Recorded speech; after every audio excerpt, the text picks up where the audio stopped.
경영학으로의 초대, 오늘은 제6장 경쟁과 전략 편을 집필하신 김한월 교수님하고 이야기 나눠보겠습니다. 안녕하세요. 네. 간단하게 본인 소개 좀 부탁드리겠습니다. 아 저요? 네, 네. 소개도 해야 돼요? 네네. 네, 저는 김한월입니다. 네, 경영 전략, 네, 혁신과 전략, 네, 국제 경영 네. 주로 이런 거 강의하고 있습니다. 네. 가천대학교에서 예, 강의하고 계시고요. 주로 이제 전략하고 국제 경영 쪽, 그 혁신, 혁신, 예, 신사업 개발. 네, 네. 아 가장 핫한 분야를 강의하고 계시네요. 네. 네, 네. 오늘 이제 지금 그 저희 챕터 경쟁과 전략이라는 챕터에 대해서 이야기를 좀 나누려고 하는데요.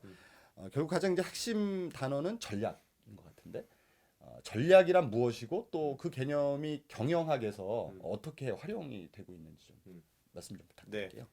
전략이란 말은 뭐 워낙 매일매일 우리가 쓰고 있는 말이라서 그렇죠. 다들 알고 있다고 생각하지만 네, 또 그렇지 않기도 합니다. 네, 마치 그 장님이 코끼리를 더듬을 때 각자가 만진 부분을 맞아요. 얘기하는 거와 마찬가지로 네, 경영학에서 각 분야들이 다 뭐 예를 들어서 마케팅 전략도 있고 생산 전략도 있고 네. 회계 전략 다 전략이 있지만 네, 저희가 지금 얘기하는 전략은 그런 것들을 조금 더 큰 차원에서 보는 네. 개념입니다. 네, 네. 그래서 각각의 펑션들이 잘 하더라도 전체적으로 뭔가 코디네이트를 하고 지향점을 제시를 하고 그다음에 좀 더 긴 타임 프레임에서 네. 우리가 이거를 어떤 식으로 지금 포지셔닝을 시딩을 네. 하느냐 시딩을 네. 하느냐 네, 이런 네. 것들을 다루는 것이 네. 저희가 여기서 얘기하는 전략이라고 생각할 수 있고요. 그런 네. 면에서는 각각의 펑션이 다루고 있는 전략과는 조금 차원이 다르다 이렇게 생각하시면 되겠습니다. 그러니까 예를 들면 마케팅 전략, 네. 재무 전략 이거는 엄밀하게 말하면 전략이라고 보기가 좀 그렇습니다. 어렵다 이렇게 네, 말씀드릴 네, 수 저희가 있겠죠. 보는 관점에서는 조금 더 전술에 가깝다고 볼 수도 있고요. 네네. 조금 더 스코프가 좁고 네. 타임 프레임이 조금 짧고 그다음에 다루는 영역이 조금 제한되어 있는 음. 하지만 이런 모든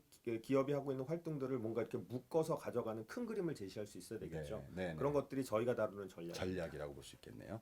사실은 이제 전략을 뭐 말씀하셨지만은 우리 일상생활에서 뭐 시간 관리 전략이라든지 뭐 이렇게 네. 많이 쓰는데 좀 그런 면에서는 실제 전략이라고 부르기 어려운 네. 부분에 좀 너무 많이 오용이 되고 있는 그렇습니다. 측면이 분명히 있는 그렇습니다. 것 같습니다. 예. 좀 문제가 되는 경우들이 많이 있다고 생각돼요. 왜냐하면 기업에서도 네. 전략 회의를 많이 여는데 네, 그쵸. 실제로 거기서 다루는 일들이 조금 전에 말씀드렸던 그런 내용이라기보다는 음. 조금 협소하고 그쵸. 짧고 이런 내용들을 다루고 있죠. 네, 전술을 다루고 있다고 보시면 그렇습니다. 예. 되겠습니다. 그래서 그렇지만 전술 회의 이렇게는 안 하잖아요. 그렇습니다. 우리가 다 전략 회의라고 그래서 그러지. 우리가 실제로는 전술을 다루는데 예. 전략 회의를 하고 있다고 하니까 네. 다들 전략을 생각하고 있는 줄 알죠. 네. 근데 전술의 합이 전략이 되는 건 아니거든요. 그렇죠. 그래서 네. 그런 부분에서 개념의 차이를 명확하게 이해하는 건 굉장히 중요해요. 네, 이 챕터에서도 이제 교수님이 굉장히 강조를 하고 네. 계신 그런 내용인데요.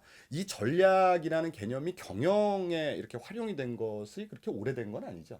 뭐 전략이라는 개념이 오래됐지만 네네. 전략이라는 게 경영학 경영학이요. 자체도 좀 네. 새로운 학문이지만 네네. 그 안에서도 전략이 하나의 독립된 분야가 된 거는 상당히 최근의 일이라고 봐야 되겠습니다. 네, 네. 네. 왜 그때 이제 이게 최근에 그런 전략 개념이 점점 중요해지게 되는 거예요? 전략이 가장 중요한 건 역시 그 회사를 운영하시는 CEO들에게 가장 중요하겠죠. 네, 네, 그렇죠. 근데 CEO의 위치에 올라간다는 거는 굉장히 많은 경험을 필요로 하고요. 네. 그러다 보니 예전에는 이 전략이라기보다는 경영 정책이라는 말을 많이 썼습니다. 그렇죠. 예전에 30년 전략이라는 전에, 이름이 그죠? 맞아요. 예, 예. 그럴 때는 이 성공한 CEO들의 경험담을 우리가 공유하는 이런 것들이 주로 그런 내용이었거든요. 네네. 근데 그런 게 아니라 하나의 학문 분야가 되려면 학문적인 프레임이 갖춰져야 되는데 음. 그런 것들이 도입되기 시작한 시기가 이제 70년대 말 80년대 초 그렇죠. 이렇게 네. 되는 거죠. 네, 네. 네. 그때 본격적으로. 그렇습니다. 그리고 교수님이 여기 이제 말씀하셨지만은 전략이라는 것은 이제 경쟁을 좀 어떤 그 기본적으로 깔고 네. 나온 그런 개념이다 이렇게 말씀을 하셨는데 음. 그 이제 아무래도 경쟁 환경이 점점 더 이렇게 그 좀 그 심해지고 경쟁이 치열해질수록 더 전략이라는 것이 더 네. 중요해지지 않나 네. 그렇게 네. 생각이 되는데 그러면 경쟁이 없으면 전략이라는 것도 없다 이렇게 볼 수 있나요? 그러니까 전략을 어떻게 정의하느냐에 따라 달라지겠죠. 네. 근데 제가 이제 이 챕터에서도 말씀을 드렸지만 전략의 가장 고전적인 정의 중에 하나는 알프레드 챈들러의 정의입니다. 네. 알프레드 챈들러 정의의 가장 핵심적인 요소들은 네. 첫째는 굉장히 근본적이고 장기적인 이슈를 다룬다. 장기적이다. 네. 두 번째는 근본적이고. 거기에 도달하는 방법을 찾아낸다. 세 번째는 우리가 가지고 있는 자원을 잘 배분한다. 이 세 가지가 가장 중요한 포인트입니다. 네네. 그런데 그 정의를 잘 보면 가장 특징적인 것이 중요한 단어가 하나 빠진 겁니다. 그 빠진 단어가 뭐냐면 지금 말씀하신 경쟁이 없어요. 네. 왜 그러면 챈들러의 정의에는 경쟁이란 말 자체가 등장하지 않는가? 네. 챈들러가 들여다봤던 기업들은 네. 20세기 초반에 미국을 지배했던 기업들입니다. 맞아요. 네. 듀퐁이라든지 스탠다드 오일이라든지 네. 그러다 보니 뭐 시장 점유율이 거의 뭐 70% 80% 나중에 모나폴리스틱한 그렇죠. 그런 독점적인 기업들을 지위를 가지고 있던 기업들을 들여다봤더니 네. 그들이 하는 것들이 굉장히 근본적이고 장기적인 이슈를 다루더라. 네. 내가 계획을 세우더라. 그러니까 네. 계획이란 데 포커스가 맞춰져 있는 거죠. 그렇군요. 그러다 보니 네. 이제 경쟁이란 개념이 명확하게 정의가 되어 있지 않았었습니다. 네, 네. 네. 그러니까 경쟁이 없으면 전략이 필요하냐? 물론 계획이라는 측면에 저는 전략은 필요하다. 필요하죠. 네. 그러나 요즘 우리가 얘기하는 전략에는 경쟁이란 개념이 굉장히 중요한 위치를 차지하고 있기 때문에 네, 그런 면에서는 우리가 조금 구별을 할 필요가 있겠죠. 그래서 이제 챈들러가 얘기하는 전략하고 포터가 얘기하는 전략은 그렇게 다른 거군요. 이게. 그렇죠. 네. 그러니까 같은 면을 다루고 있으나 아까 말씀드린 것처럼 다른 면을 다른 각도에서 들어오는 거라고 생각을 해야 되겠죠. 네, 네. 알겠습니다. 그러면은 이제 지금 지금 챕터 내용, 뭐 전략에 대해서 말씀을 주셨는데 챕터 내용이 좀 중요한 것들 중심으로 네. 좀 이렇게 요약해서 네. 챕터 내용 소개를 좀 해주신다면 어떨까요? 우선 아까 잠깐 언급드렸지만 전략과 전술은 매우 다르다. 이걸 예. 굉장히 중요하게 저는 생각하고 있습니다. 네. 우리가 열심히는 하는데 만약에 열심히 하는 것들이 다 전술적인 내용에만 집중되어 있다면 네. 각자는 열심히 하는데 결국은 모아지지 않는 전체적으로는 거죠. 모아지지 않는 네네. 그래서 회사 전체는 굉장히 어려움에 허덕일 수밖에 없는 이런 네네. 상황이 있다는 걸 먼저 강조를 드리고요. 네. 두 번째는 경쟁을 어떻게 이해하는가라는 네. 것은 이제 제가 뭐 이 전략 분야의 가장 기본적인 이론이라고 할 수 있는 마이클 포터의 이론을 중심으로 설명을 네. 해놨는데 네. 마이클 포터는 산업의 구조적인 측면을 명확하게 이해하는 게 매우 중요하다 이렇게 얘기를 합니다. 산업의 구조. 예, 네. 구조라는 것은 그것이 독점적인 위치에 가까우냐 아니면 좀 더 완전 경쟁에 가까우냐 경쟁에 가까우냐. 이런 것들을 네. 구조적으로 이해하는 게 중요하고요. 네, 네. 특히 마이클 포터의 구조 분석을 우리가 5개의 힘을 통해서 분석한다 그래서 Five forces forces. analysis라고 네. 얘기를 네. 하죠. 네. 이 5개의 힘이라는 것은 네. 기본적으로 우리가 잘 알고 있는 경쟁의 모습, 즉 기존의 동일한 제품을 만들어서 현재 싸우고 있는 기업들 간의 경쟁, 이게 우리가 전통적으로 이해했던 경쟁이죠. 그렇죠. 네, 네. 그러나 마이클 포터가 강조하는 건 그거 외에 4가지의 요소들이 더 있다고 얘기합니다. 네, 네. 그 첫 번째는 공급자의 힘입니다. 공급자 힘. 네. 네. 공급자로부터 물건을 가져올 때 네. 공급자의 힘이 강력하다면 우리가 원하는 가격보다는 높은 가격을 지불해야만 가져올 수 있는 거죠. 그렇죠. 그렇죠. 그러다 네. 보면 네. 우리가 이윤을 발생할 수 있는 여지가 점점 줄어드는 겁니다. 그러면 현재 우리가 동일한 제품을 만들고 있는 기업들이 전체적으로 이윤이 떨어지는 이유는 네. 우리들 간의 경쟁도 중요하나 사실은 그렇죠. 그동안은 다루지 않았던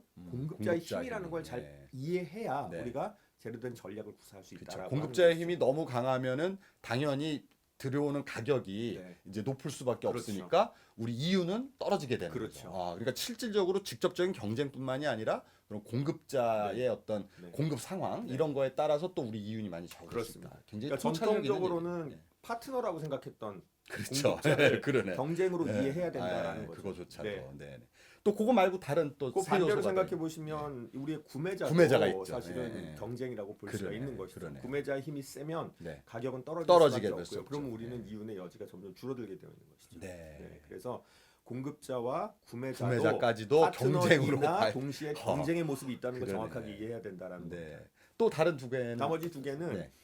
그 신규 진입의 위협이라는 게 있습니다. 신규 진입의 위협이요. 즉 아직 들어오지 않은 경쟁자가 있을 수 있으며 아. 그들이 만약에 쉽게 들어올 수 있으면 네네. 아직 들어오지 않았어도 우리에겐 경쟁으로 다가온다라는 겁니다. 야. 그 포텐셜 경쟁. 그렇죠. 예. 그렇죠. 그거까지도 그러니까 네. 여기에 지금 신규 그 경쟁자가 앞으로 들어올 건지 네. 안 올 건지 들어온다면 얼마나 들어올 건지 그렇죠. 그거까지도 우리가 만약에 들어오는 게 굉장히 쉬우면 우리가 지금 이윤을 많이 발생시킬 수 있어도 우리가 네. 그걸 잘 조심해서 해야 된다. 왜? 우리가 너무 이윤을 많이 발생시키면 네. 갑자기 새로운 확 경쟁자들이 들어와 확 버리니까. 들어오니까 그러면 네. 이윤이 떨어지는 확 떨어지겠죠. 거죠. 예. 그게 이제 진입 장벽이죠. 그렇죠. 네. 그다음에 마지막 하나가 마지막으로는 대체제. 대체제. 그러니까 예. 우리가 만들고 있는 제품과는 다른 제품인데도 불구하고 네. 고객의 입장에서는 때로는 대체 관계로 이해할 수 있는 그런 것들이 다른 많습니다. 카테고리라고 그렇죠. 할지라도 예를 네. 들어서 네. 쉬운 예는 네. 우리가 저 물값이 비싸지면 네. 차라리 물을 안 마시고 다른 음료를 마시는 거. 아. 이게 이제 쉬운 의미의 대체제가 될 수 네. 있고요. 그러니까 물은 이제 직접적으로 같은 거라고 볼 수 그렇죠. 있지만 음료라는 음료. 예. 네네. 또 조금 더 복잡하게 들어가면 네. 요즘 뭐 신발에 예.